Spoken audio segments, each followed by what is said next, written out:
Pardon,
Merci Seigneur Jésus. L'année baptisation pendant le 1er janvier, le 24 décembre. Et Bélé, tu vas venir dans Bango. Tout le monde a Bango le loto. Et Bélé, tu vas venir dans Bango hier ou avant-hier.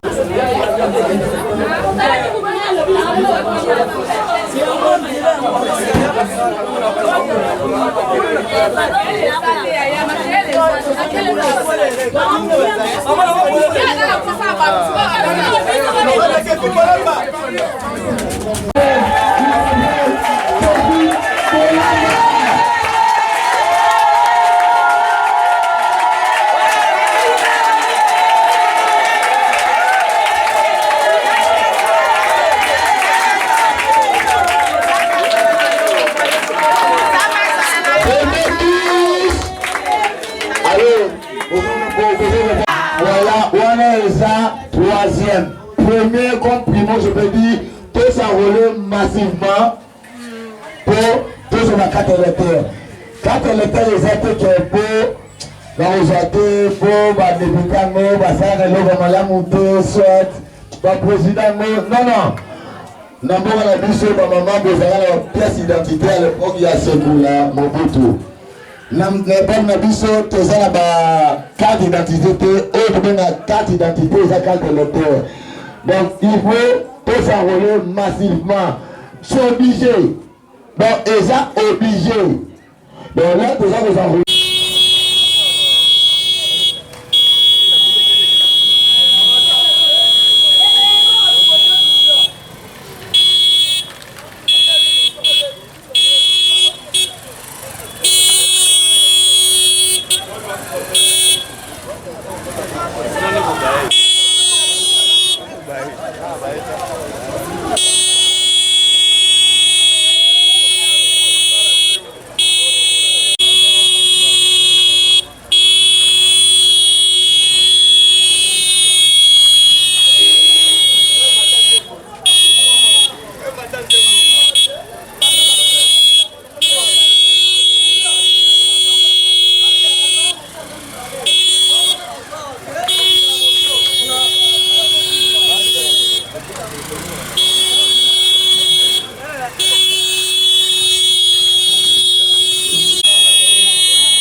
makambo.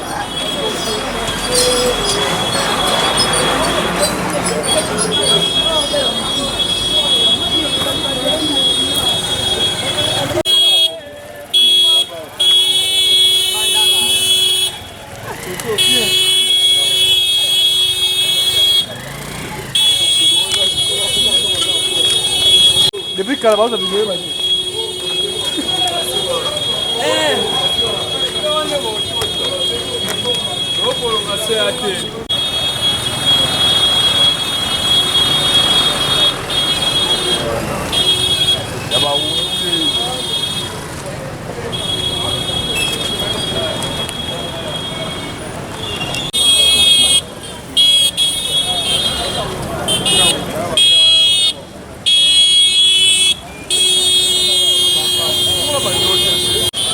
Tô só uma marcha, cara. Que tô só uma marcha, que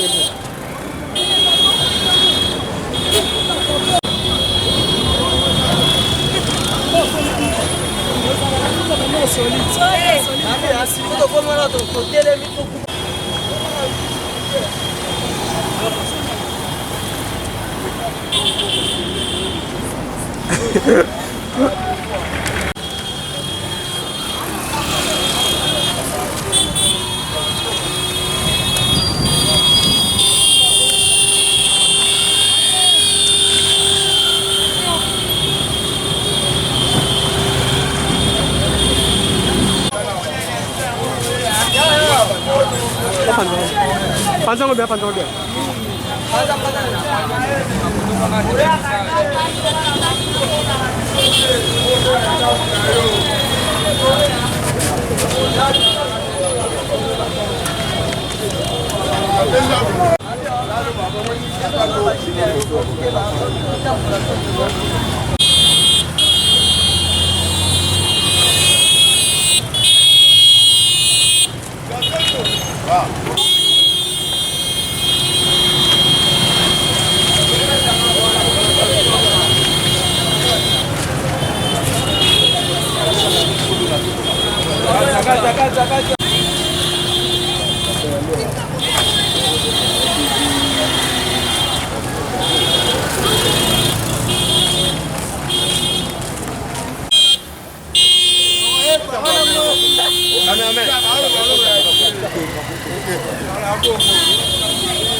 Maman Wenje, moi le bilan barumbu ye akoti honorable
Eh, matanga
député professeur Nabuso, Kevin Bolamba, côté Banayo, Tokobete Maboko, Aya Apesa, moi et moi, Mouki, on est le projet.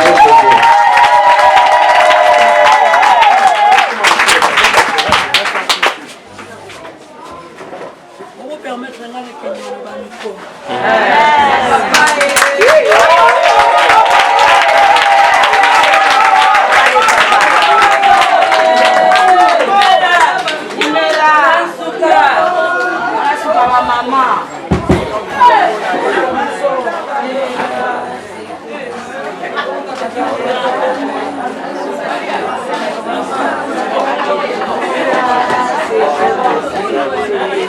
Anadek, viva!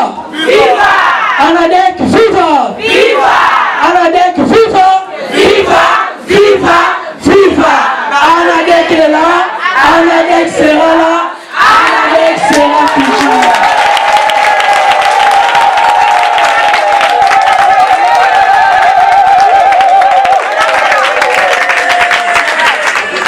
Merci beaucoup, merci maman, merci Mingi pour la présence de Bino. Mais c'est comme si on se le balcon là, on se bat à maman nayo, la timidité. C'est une merci beaucoup maman. Donc la sepeli Mingi comme on a bien les Sikaoyo. Tant que nous avons la bino, nous avons le kumu et panzame parce qu'il y a batterie bino, si nous sommes 6 années ensemble. Donc, nous avons ça la canal, nous avons commencé à être ensemble parce qu'il y a un peu permettra à ce qui est token de libération.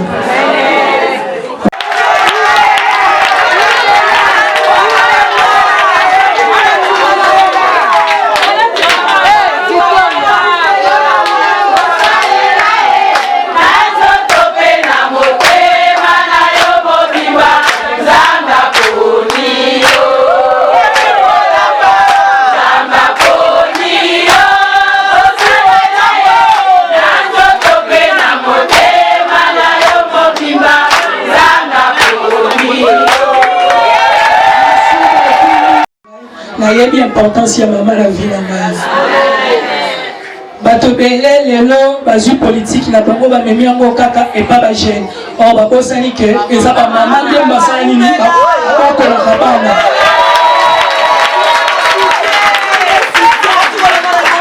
Donc parce que ce qu'on suit déjà maman c'est qu'on suit pas moi. Parce que les pas moi na pas roti kayo. Alors que les pas mususu mais elle pas maman ne zala yebisa mwana na esala boy. Donc yango bona batepele ba yeba te que non ba bandaka na pas ba maman nde ba kozwa bana na bango nde poto za ensemble. Donc lelo maman enrôlement bandi lelo. Donc ça étape à liboso oyo komela biso la victoire. Parce que moi ceux qui n'a qu'un combat n'a pas la raté échec, n'a pas déjà victoire liboso. On n'a pas raté adversaire azabo n'a pas la raté. Azabo na nzambe. Ceux qui nzambe a décidé nous devons changer en bazate. Donc le enrôlement ezobanda. Et au ça là un mois, donc bandi le 24, d'ici le 23, enrôlement esili pour la ville ya Kinshasa.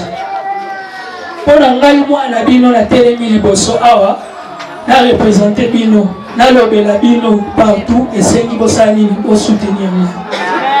Pour le soutenir ngai et sengi que mutu nyonso azwa conscience sur le bakei akezo carte nae o ezo assurer que abimisa mwana nae a représenter.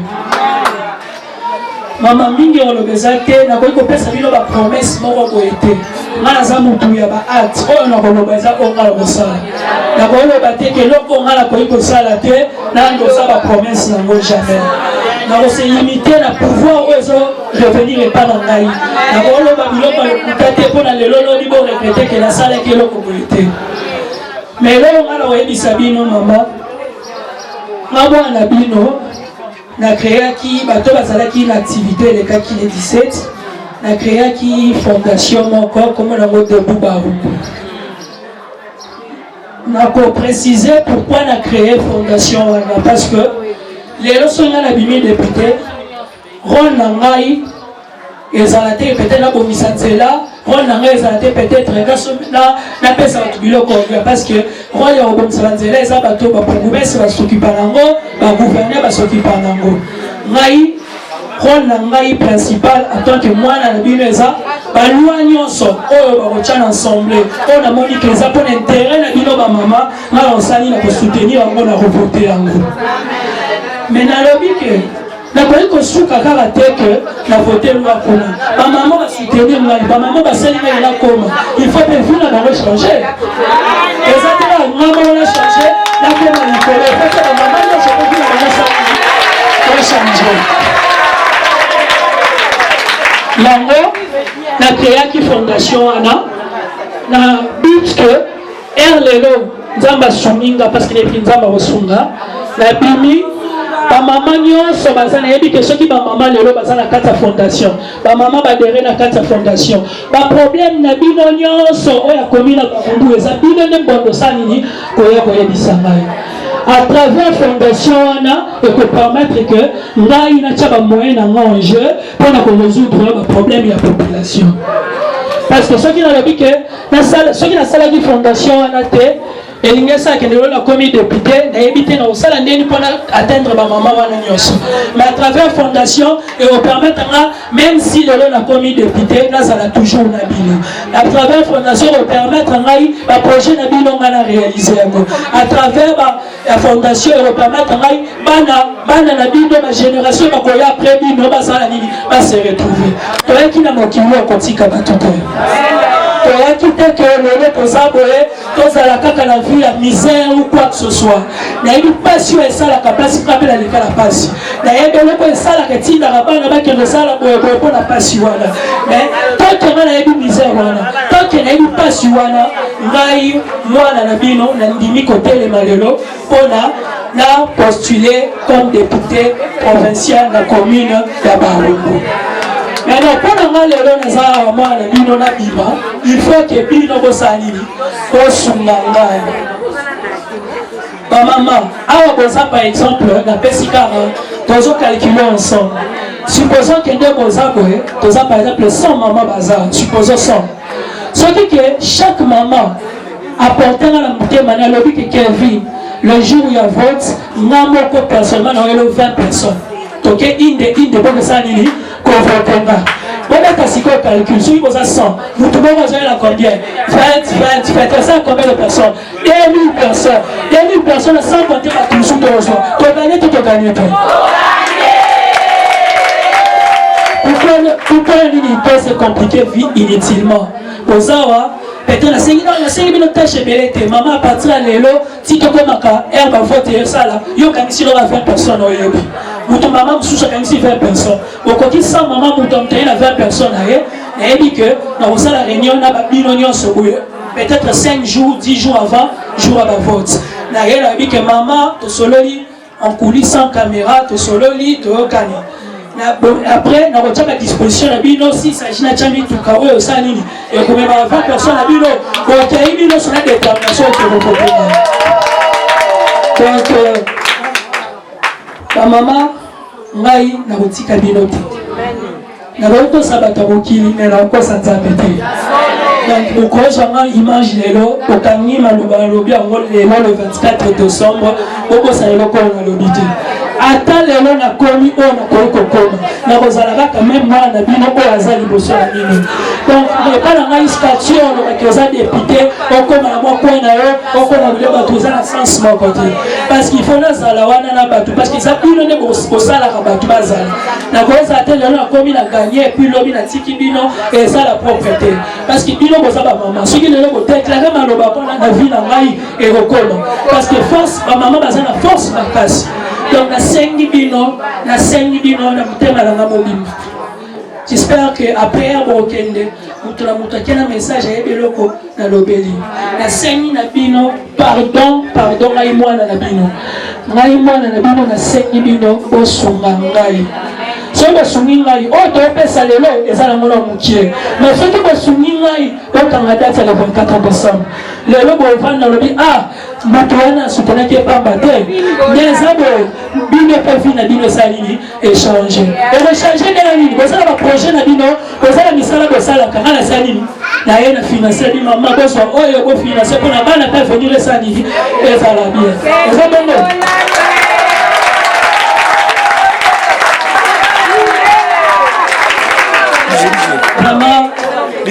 Yango, donc comme enrôlement bandalelo, tu garder contact, j'espère que la liste de vos qui va numéro de téléphone pèse. Tu as préparé jour maman pour accompagner ma peine que ça l'enrôlement.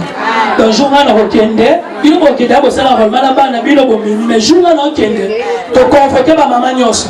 Et donc il y a centre là, il faut bailler baquer, ma maman de baza makasi, ma maman ya bailler baza déterminé. Attends nous nous se préparer pour la salle. Ce qui maman s'est décidé, coûte que coûte et possible. Amen. Possible, on a eu pouvoir au maman baza na. Donc il y a un lobaki que vu que les ajournés m'ont comme nene, d'accord aussi ça va goûter, la kanisa kibino, vous vous avez maman, vous avez bana. Na partager na mina tamo ba ko pala solo so pour na ma ilo mo accompagnement donc oliata na bana et ko sala bien na bana ni ko sala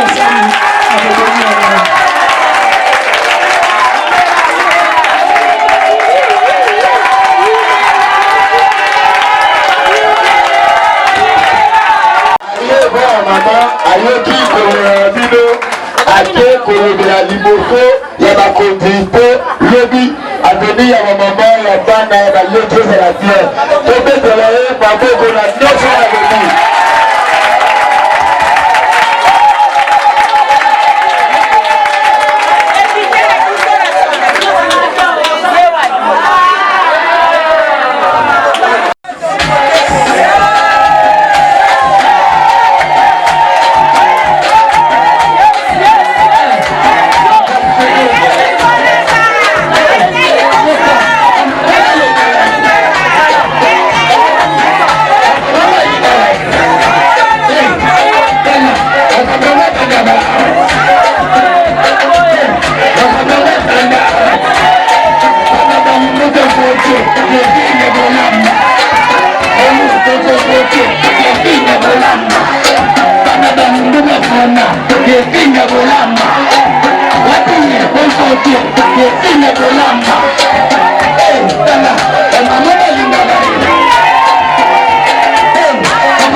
na pesi honorable na biso akama biso na bon monde na pente kumto kufa azate uloba moko oya kuloba ulobi lelo kuna kuloba akoloba lisusu na novembre na décembre toujours oyo akopema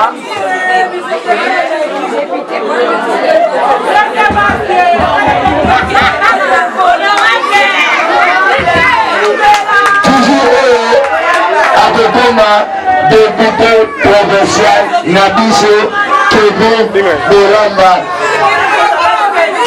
J'appelle mon député Kejamoko Kevin Bolamba. Aya Kolumbola biso ni baya shokate. Tali biso tena ezanalo. Ezanalo maloba koloba.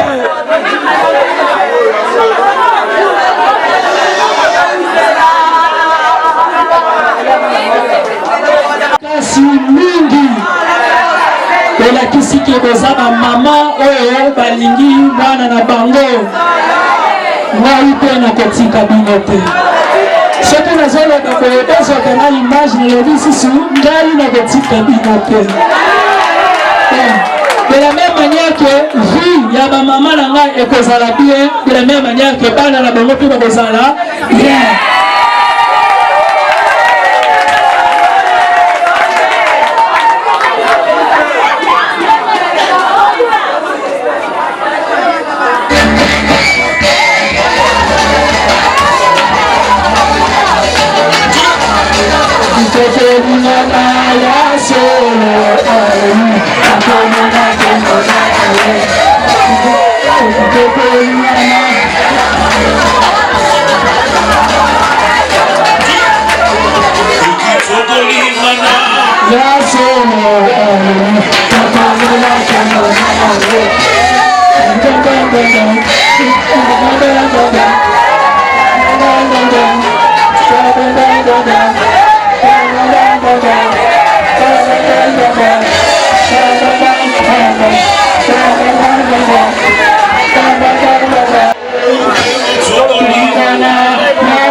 Basimbi makambu eza bajeni te eza banani bamama ono bajeni te biso nani bamama bajeni bakoya nsima soki tomoni mama tomoni mwana eza bongo te mais soki tomoni mwana eske tomona mama ifo tobanda na mama mpe tomona nani mwana.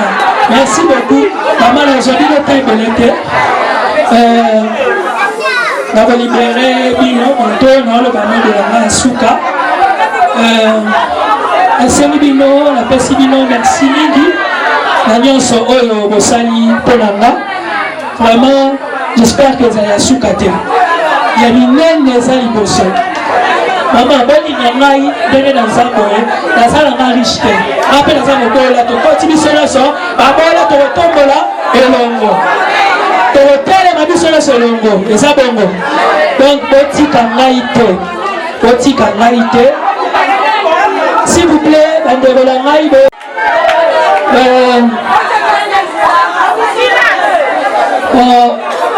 nazotika bino na protocole oyo bosokipe na makambo ya partage bosala nini bokomona ozalaki bagroupe ya bamama par rapport à baliste bosona na protocole mais j'aimerais bien que protocole, bazwa quelques représentants ya maman pour na basala makambango kenembango.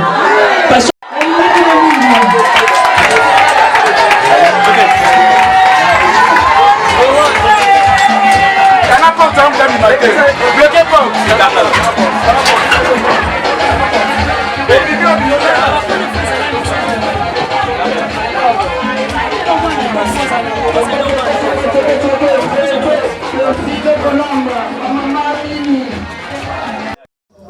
Bonjour messieurs. Bonjour. Papa, comment on est? Comment on est Kevin Bolamba. Kevin Bolamba, l'autre monio à normalement ils animent. Bon, vu que tu as commis la fin de l'année, donc on a le baki na koka qui colle qui ça va fêter les caboetés, il fallait n'avoir ba maman pour na to fêter na bango longo parce que ba maman de basala kabiso ba na to zala. Na koka ite que na les caboye bona luka ba gente na luki ba maman parce que ba maman de ba bota kabiso ba maman de basala kabiso to sani to zala beni to kende liboso. On le baki na sélectionner qui quelques groupes ba maman pour na to va ensemble to fêter longo. Tout le monde au c'est pour comment dire que vous allez la 2023. Bon, quand on est dans le lobby, promesse on a la sala, on a promettre mutelo on a la réaliser jamais. Donc raison pour laquelle on a créé une fondation dans debout Barumu pour nous permettre à ce que les lorsqu'ils qui ont la bimi député pour nous répondre à ba projet à ba maman nyonso ba bande konanga nyonso ba jeune ba papa ba tutu et ba za ba projet na bango vu que on a député na obongisa nzela te na ko sala ba promesse ya koliate. Mais à travers la fondation, on permet de nous en contact avec maman pour nous résoudre les problèmes que nous avons commis dans Barumu. Mais pourquoi vous maman? Bon, tout le monde question parce que dans l'activité mingi na sali beaucoup plus batwande ko lobalanga ya kala jeune beaucoup plus c'est mibali et to kende activité c'est beaucoup plus mibali habité na lobby na sala na changer stratégie na ngai na solo la pena ba maman depuis activité le 17 bino mo bomona ki na bilili ndenge ba maman ba yaki parce que ba maman baza batu moko soki ba se décider le lobby que na soutenir mutu kingani a changer raté ba maman ba changer ba position te maman soka lingio a lingo na mutema maman za na vis-à-vis ya badana yango na lobby tena vana ba maman et lingo ba tena na vana ba maman na vana batu mususu te. Donc on est en train de s'organiser avec ma base to lukato vanda to zo appelle catégorie batu mususu ba papa pourquoi pas ba jeune pour na to vanda pe to partager lo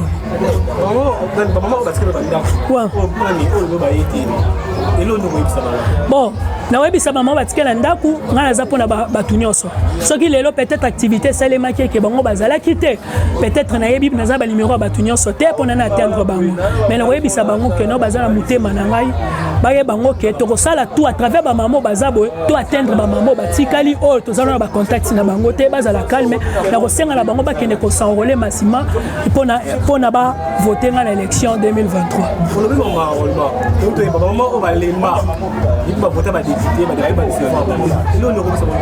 bon ngai lo na koyebisa ba maman wana ba lemba pona mambo ele ba promesse ba salaka bango nga na zo yete na ba promesse irréalisable nga na zo sala ba promesse o nga na za la mesure ya osani ya kosala na promettre bango na bisi lelo nga soki na bopesi nga chance na za wana na kozala pona ko soutenir ba loi o eza intérêt à population na koyete na promettre na ko bongisa bino nzela mais à travers la fondation on peut maintenant faire quoi to luka to sanini to résoudre ba problème nzela to résoudre ba problème ya social ya batu na makambo mususu oyo eko subvenir après. Mot de la fin nanga na koyebisa bandeko nanga obatikala ndaku bandeko nanga baza awa na sengi na bino ngai mwana bino komi na Barumbu naza nanga ba millions européens bino te osala ngai confiance na mutema na bino mobimba parce que nayebi ke vote eza secret mais na sengi bino loko moko ke place bozali bo soutenir na mutema na bino mobimba ngai mwana bino na ko trahir bino te na kozana bino tina suka na kufa na bino. Merci beaucoup. Bonjour monsieur. Comment on a Valdo? Papa maintenant na situation aux membres. Voilà ça par nous maman Kati. Finalement le lot pour la maman to se pensa ba maman to kabula mo ya ndambo za honorable na bisa bombela. Maman oyo balimba sa to ba tani bien ndambo. Oui, bonjour. Papa, tout le monde est à tout le monde. Et ça, c'est le mezzanine. Comment on est dans mon année? Comme on a eu le dos là, marqué que Généon, mais beaucoup de gens, ils viennent à Combo à Christophe. Parce que ça, ils viennent à Combo à Christophe parce que ça, comme on a eu à baptême. Parce que là, comme on a eu à baptême. Oui. L'autre monde dit, on s'est posé question. Pourquoi on est belé à Bon, merci pour la question. Et ça, dans le cadre de la festivité à la fin de l'année, nous avons Kevin Bolamba, futur honorable en 2023. À l'activité le 17 décembre, l'espace Beau Marché. Il y a un maman qui a soutenu l'activité. Il y a organisé une manifestation. Moi, je a partagé avec maman et Bali pour fêter Kitoko.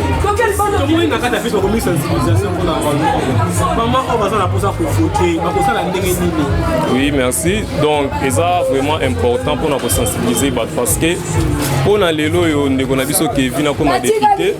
Et ça a été que nous, au Fani Nanda, comme député. À travers carte électeur, nous avons voté au PCI voix pour comme député. On a vu que Kevin a sensibilisé l'union sur la commune de Mabarumbu, va s'enrôler massivement pour que nous, en 2023, va faire ça comme député provincial. Donc, Nazali ko remercier ba maman na biso nyonso oyo ba répondre présent na invitation ya lelo na kosenga bango kaka basimba mwana na bango makasi parce que maman soki a soutenir mwana atikaka ete kaka ndenge onora balobaki ba maman bazala sima na ye bapesa ye confiance na bango ye pe maloba na ye alobi yango pamba te donc a réaliser mambo alobi pona ba maman à travers fondation na Debout Barumbu ya onde kozala pona ko résoudre ba différents problèmes ya ba maman ya mike ko soutenir ba maman parce que rôle la député ba tebe ba baraté rôle la député zalaka pour voter mibeko pona mboka parce que yo lo ba keno député c'est la biso bo eza rôle na été on les a rôle ya ba ministre mambo belé ye rôle na eza a voter mibeko pour que non à travers Mibeko Wanande, l'État a sala ba misala wana. Comme de konabiso azalaka mingi na mutema ya kosunga. Alors ba ko suka kaka na oza député te a créer fondation na Debout Barumbu pour na répondre na ba besoin ya bande ko nyonso bazana kata commune na Barumbu. OK, merci beaucoup. Tout le monde maman. Maman bonjour maman. Bonjour papa Langai. Biso ba maman ya Anade kitoye a pona ko soutenir papa Kevin. Nzambo ya ba maman akene na papa Kevin liboso. Nzambo asalaki age matembo susi ba diogo bakendaki liboso. Asala pe Kevin na Barumbu. To na posa un jour to comme na député na biso oya ko s'occuper na ba maman ya Barumbu. Yango to pona mwana na biso Kevin. Biso ba maman ya Anade kito komi maman Anade to ko soutenir Kevin. Wa kende liboso. Nzambe azala pona ba maman tango ba maman batie mutu na mwana bango a kende liboso. Yango na pesi merci na susi ba diogo Karine ministre nanga AG Matembo yayo yango ane belé moi na biso Kevin Victoire. Oui, bonjour. Comment on a eu moi, na bengami na kombo ya Sumba. Na bengami na kombo ya Sumba Musungu Wilfried. Monsieur Wilfried to yeba. Oyebi monsieur Kevin what? Nayebi monsieur Kevin, c'est premièrement d'abord c'est mon frère. Tozan a quartier Moko et puis c'est un intellectuel, moi aussi je suis un intellectuel. Vu ba idée, ba idéologie azan nango na politique ya onde et puis singa na zara pembe na epo tozana déjà quartier Moko. So qu'il a Kevin a bimi député. Et là yo osenga asana pona komi ebina ba. Non, premièrement nous ekosala esengo makasi soki jeune frère ngai ami collègue abimi député naza sûr et certain parce que premièrement c'est un quelqu'un de social asala makambo ya bien et puis naza sûr et certain que soki abimi le député Barumbu na biso okende liboso ezate ye mo ndenge alobi ke ako promettre te makambo oya kosala ngote nayebi soki akomi député avotele biso baloi kitoko baedi comme c'est un jeune député aosala mpe makambo oyo ke bajeune bakende liboso. Conseil nakopesa Kevin un jour. Conseil oyo nga oui conseil oyo nga nakopesa ye en tant que jeune soki abimi lelo député a relever a représenter biso bajeune na bango valablement na niveau ya assemblée provinciale ekosala biso kitoko